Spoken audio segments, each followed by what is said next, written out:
आज हम लोग शासन व्यवस्था के चौथे अंक पर हैं, चौथे पार्ट पर हैं और यह मांझी परगना शासन व्यवस्था है, जिसमें मुख्य रूप से संथाल जनजातियों की शासन व्यवस्था का अध्ययन किया जाता है। संथाल जनजाति की शासन व्यवस्था को मांझी परगना शासन व्यवस्था के नाम से भी जाना जाता है। यह सामाजिक व्यवस्था की ही भांति या अन्य सामाजिक व्यवस्था की ही भांति इस व्यवस्था में भी शासन व्यवस्था को सुचारू रूप से संचालित करने हेतु सामूहिक एवं पारिवारिक जीवन में बचपन से ही नियमों एवं उपनियमों की सीख प्रदान की जाती है। इसकी अवहेलना करने पर पंचायतों द्वारा विभिन्न प्रकार के दंड प्रदान किए जाते हैं। इसमें शारीरिक तथा आर्थिक दोनों प्रकार के दंड सम्मिलित हैं।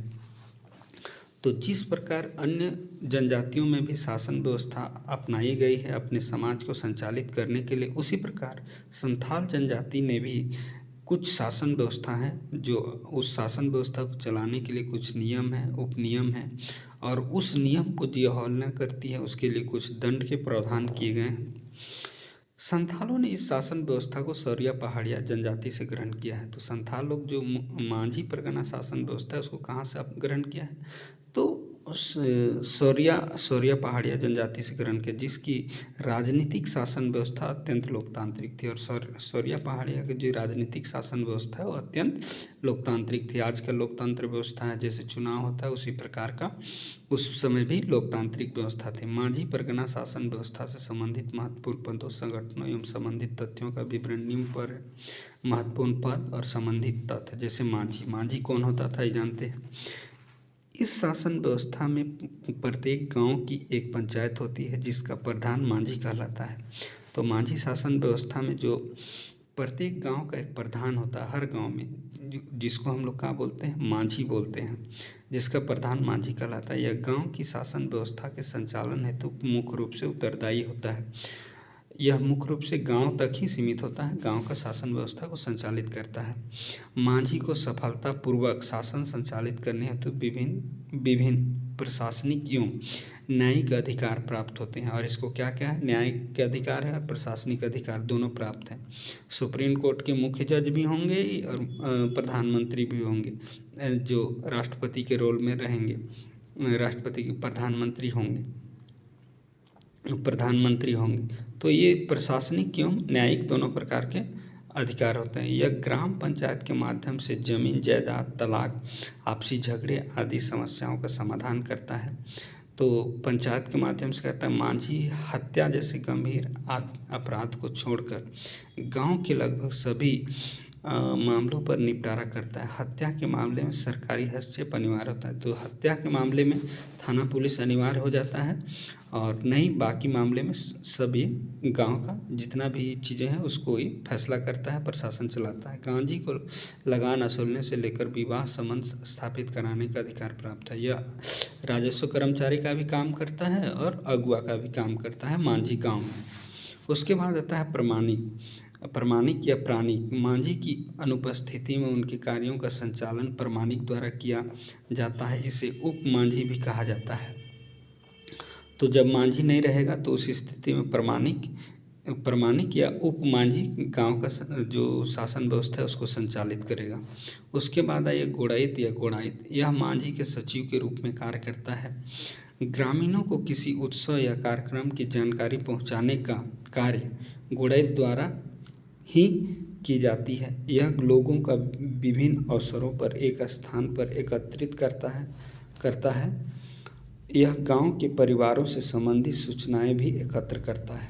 तो गड़ाहित का काम मुख्य रूप से मांझी का सचिव होता है और सारा सूचना जो कार्य में सचिव का मांझी को सहायता प्रदान करता है। ग्रामीणों को उत्सव कार्यक्रमों की जानकारी पहुंचाने, मुख्य रूप से सूचना का काम करता है, सूचना पहुंचाने का काम करता है गड़ाहित। उसके बाद आइए आगे, उसके बाद आते हैं हम लोग जोग मांझी। शासन संबंधी कार्यों को सुचारू रूप से संचालित करने के लिए मांझी की सहायता करने हेतु तो एक सहायक होता है जिसे जोग मांझी कहा जाता है। तो जोग मांझी जोग होता है, इसीलिए वो मांझी का गांव के लेवल पर उसको सहायता प्रदान करता है। यह जन्म तथा विवाह संबंधी मामलों पर महत्वपूर्ण सलाह देने का कार्य करता है। तो जो मांझी का काम तो जान रहे हैं आप लोग, अगुआ का भी काम होता है और रेवेन्यू कर्मचारी तक का भी काम होता है। कर्मचारी जिसको हम लोग राजस्व कर्मचारी बोलते हैं, वहाँ तक का काम करता है। तो इस मामले में जोग मांझी जो है उसका मांझी का सहायता करता है तथा जन्म तथा विवाह संबंधी मामलों पर महत्वपूर्ण सलाह देने का कार्य करता है। साथ ही यह विवाह संबंधी मामलों को सुलझाता है। उसके बाद है जोग प्राणिक। यह जोग मांझी की अनुपस्थिति में उनके दायित्वों का संचालन करता है। तो जोग प्राणिक होता है, वो जोग मांझी प्राणिक जब नहीं रहेगा, जोग मांझी नहीं रहेगा, उस स्थिति में जब मांझी नहीं रहता है तो उस समय प्राणिक करता है, और जब जोग मांझी नहीं रहेगा तो जोग प्राणिक करेगा। तो यह जोग मांझी की अनुपस्थिति में उनके दायित्वों का संचालन करता है। उसके बाद यह परगनायत। इस व्यवस्था में 15 से 20 गांवों को आपस में मिलाकर परगना निर्मित होता है, जिसका प्रधान परगनायत कहलाता है। तो परगनायत क्या होता है? 15 से 20 गांव का हेड होता है। अब 15 से 20 गांव मिल के एक परगनायत का निर्माण करता है, जिसका हेड परगनायत कहलाता है। विभिन्न गांवों के बीच के विवादों का निपटारा परगना के द्वारा ही किया जाता है, और जब एक दूसरे गांव के बीच विवाद हो जाएगा तो उसी स्थिति में परगना में ही उसका निपटारा किया जाएगा। देश मांझी या मोड़े मांझी, यह परगनायत का सहायक होता है। तो देश मांझी या मोड़े मांझी होता है जो परगनायत का सहायक होता है, जो 5 से 8 गांव का प्रधान होता है। इस प्रकार एक परगनायत के एक से अधिक सहायक होते हैं। तो 5 से 8 ही गांव का होता है एगो मोड़े मांझी या देश मांझी। तो परगनायत के अंदर 15 से 20 गांव आते हैं, तो इस प्रकार परगनायत का कई सहायक हो जाता है। इस प्रकार एक परगनायत के एक से अधिक सहायक होते हैं।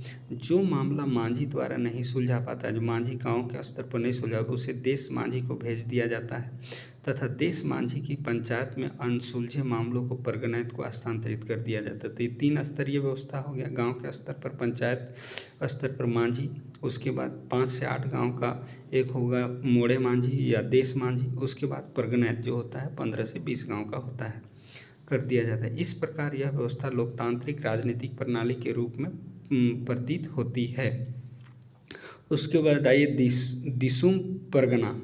यह परगनायत से उच्च स्तर पर अवस्थित होता है। दिसुम परगना यह परगनायत से उच्च स्तर पर अवस्थित होता है। जिन मामलों का निवारण परगनायत की सभा में नहीं होती है उसे दिसुम परगना को हस्तांतरित कर दिया जाता है। यह सभी क्षेत्रों में नहीं पाया जाता है। तो दिसुम परगनायत जो होता है यह परगनायत से उच्च स्तर पर अवस्थित होता है, ठीक ना, सबसे सर्वोच्च है। जिन मामलों का निवारण परगनायत की सभा में नहीं होती है उसे दिसुम परगनायत को हस्तांतरित कर दिया जाता है। यह सभी क्षेत्रों में नहीं पाया जाता है। उसके बाद है भागदो पराजा। झगड़ों के निपटारे में गांव के कुछ वरिष्ठ लोगों के से विमर्श किया जाता है, जिन्हें भागदो पराजा कहा जाता है। तो ये गांव के स्तर पर होता है भागदो पराजा। झगड़ों के निपटारे में गांव के कुछ वरिष्ठ लोगों से विचार विमर्श किया जाता है, जिन्हें भागदो पराजा कहा जाता है। उसके बाद आता है लासेर टंगाई।